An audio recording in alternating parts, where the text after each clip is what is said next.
Hello my dear friends, मैं आपके अपने YouTube channel start to fluent learning इस क्लास में हार्दिक स्वागत करता हूं। दोस्त, आज का क्लास उन व्यूवर्स के लिए है जो क्लास 6 में पढ़ते हैं और बिहार बोर्ड से हैं और इंग्लिश बुक पढ़ने के लिए इच्छुक हैं। दोस्त, मैं आपको बता दूं कि आज का क्लास जो है क्लास 6 का क्वेश्चन आंसर पार्ट होने वाला है, क्योंकि हमने आपको पोएम का ट्रांसलेट पूरा इसको बता चुके हैं पिछले क्लास में। आप नहीं देखें तो उसको देख लें, क्योंकि आपको क्वेश्चन आंसर तभी समझ में आएगी।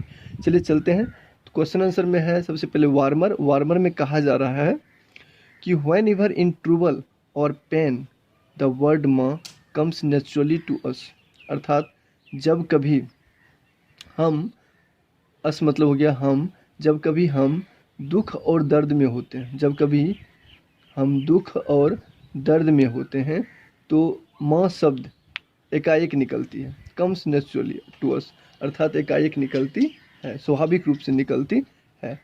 नेचुरली मतलब स्वाभाविक रूप से निकलती है। Can you explain why it is so, क्या आप इसे बता सकते हैं विस्तार करके कि कैसे ऐसे होता है? तो चलिए इसी का आंसर भी हम लोग जानते हैं। तो इसका आंसर है इस प्रकार से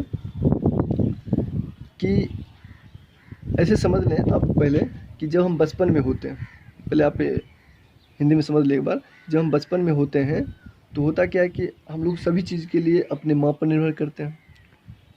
सभी चीज़ के लिए, उसमें जो है सभी चीज़ के लिए हम अपने माँ पर निर्भर करते हैं। कुछ भी होती है तो हमारी माँ ही सब चीज़ पूरा करती है और वो सब चीज़ जानती भी रहती है। तो इसलिए जो होता क्या है कि हमसे जो है कनेक्ट एक तरह से जुड़ जाती है उनके साथ, इसलिए हमसे माँ शब्द निकलती है। हम काफ़ी उन पर निर्भर करते हैं और यही बात इसमें हमने बताया है कि सिंस आवर चाइल्डहुड, अर्थात हम अपने बचपन में ऑल ऑफ अस मतलब सभी चीज़ों के लिए are very deeply attached to our mothers, अर्थात हम अपने बचपन में सभी चीज़ के लिए अपने माँ पर निर्भर करते हैं। सो व्हेन एवर, इसलिए जब कभी वी आर इन ट्रबल, अर्थात जब कभी हम दुख में और पेन और समस्या, दर्द और समस्या में होते हैं, द वर्ड माँ, तो माँ शब्द कम्स नेचुरली टू अस, तो हम लोगों से माँ शब्द स्वाभाविक रूप से निकलती है। एकदम सिंपल सा आंसर दे देना है, it's very natural to all of us, और यह सभी के लिए स्वाभाविक रूप से ऐसा होता है। It's very natural to all of us, ये सभी के लिए ऐसा होता है। तो फाइनली आप समझ गए होंगे। हम लोग आगे चलते हैं। अगर आप नहीं समझे तो फिर दोबारा इसी चीज़ को देखिएगा, आपको समझ में आ जाएगी। अगला हम लोग कंप्रीहेंशन पार्ट करेंगे। तो कंप्रीहेंशन में जो है आपको यहाँ पे क्वेश्चन आंसर है B.1 में कहा जा रहा है सबसे पहला question, who cares for the infants, who cares for the infants, अर्थात बच्चे की, शिशु, जब बच्चा शिशु मतलब जब हम लोग शिशु शरीर होता है, शिशु होते हैं, तो कौन देखभाल करती है? तो जाहिर सी बात है मदर्स हो जाएगा इसका आंसर, माँ देखभाल करती है। तो एकदम एक वर्ड में इसका आंसर दे देना है मदर्स। अगला है why does the mother weep when her child falls ill, अर्थात जब बच्चा गिरता है तो माँ जो है वीप, जब बच्चा गिरता है तो माँ रोने लगती है। वीप मतलब होता है रोना। तो क्यों रोने लगती है? पूछा जा रहा है क्यों रोने लगती है? जब बच्चा कहीं से गिर पड़ता है तो क्यों माँ रोने लगती है? इसका आंसर देना है इस प्रकार से। होता क्या है कि जब बच्चा गिरता है कहीं पर से तो उसको माँ को लगता है अंदर वो रोने लगती है। तो वही बात वहाँ पे पूछा जा रहा है कि माँ उसकी क्यों रोने लगती है।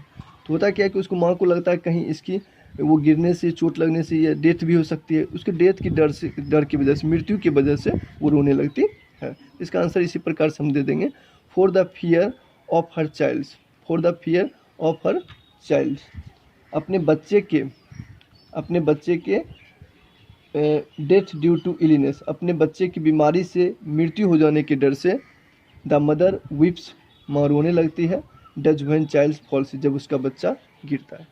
तो सिंपल सा बात है, इसमें हम आराम से दे देंगे यहाँ से फुल स्टॉप। यहाँ प्रयोग जहाँ जहाँ फुल स्टॉप वहाँ पर हम देख करके अच्छा से तो वहाँ तक याद कर लेंगे तो बहुत अच्छा है। जैसे for the fear of her child death due to illness, full stop आप जरूर रूप से ध्यान दें। आगे है कि the mother weeps does when child falls ill, अर्थात तब माँ जो है रोने लगती है जब बच्चा उसका गिरता है, इसी वजह से। तो इसका आंसर आप नोट कर लेंगे। चलिए आगे दोस्तों है तीसरा नंबर कि what does she do when her child falls down. What does she do when her child falls down, जब बच्चा उसका नीचे गिरता है तो व्हाट डज, वह क्या करती है, कौन, तो उसकी माँ जो है क्या क्या करती है जब उसका बच्चा नीचे गिरता है। तो चलिए इसका आंसर है इस प्रकार से, जब हम लोग भी देखते हैं जब कोई बच्चा गिरता है तो उसकी माँ जो है उसको उठाता है, उसको सुंदर कहानियाँ सुनाने लगता है, किसी प्रकार से उसको चुप करने की कोशिश करता है, उसको जहाँ चोट लगती है वहाँ पर चूमती है। इस प्रकार से इसका आंसर दे देना है। She told a pretty story, अर्थात वह सुंदर कहानियाँ सुनाती है। She also kisses on the injured place, वह चूमती भी है जहाँ पर उसको इंजुरीड प्लेस, जहाँ पर उसको जख्म जो का जगह होता है जहाँ पर चोट लगती है उसको चूमती है। टू मेक इट वेल, ठीक करने के लिए। टू मेक इट वेल का मतलब ठीक करने के लिए। तो आप ये इसको लिख लेंगे, नोट कर लेंगे। इस प्रकार से ये तीसरा का भी आंसर हो गया सॉल्व। अगला है 4 नंबर कि what will you do for your mothers when she is old, अर्थात व्हाट विल यू डू अर्थात आप क्या करोगे for your mothers when you she is old, जब आपका माँ बूढ़ी हो जाएगी। जब आपका माँ बूढ़ी हो जाएगी तो आप क्या करोगे। तो इसका आंसर हम लोग इस प्रकार से दे सकते हैं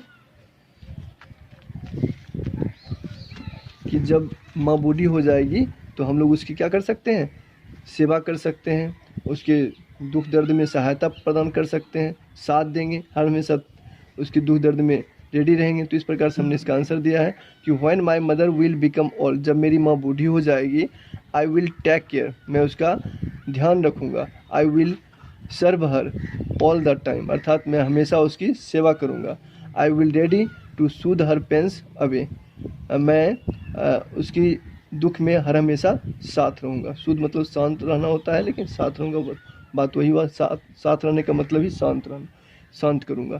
तो I will ready to soothe her pains away, मैं उसके दुख में हर हमेशा साथ दूंगा। चलिए यहीं तक इस क्लास को रखते हैं, आगे की क्लास में इसके पार्ट को बनाएंगे। चलिए यहीं पर अपनी बातों को बेंड अप करते हैं। So thank you very much, all the best, have a nice day.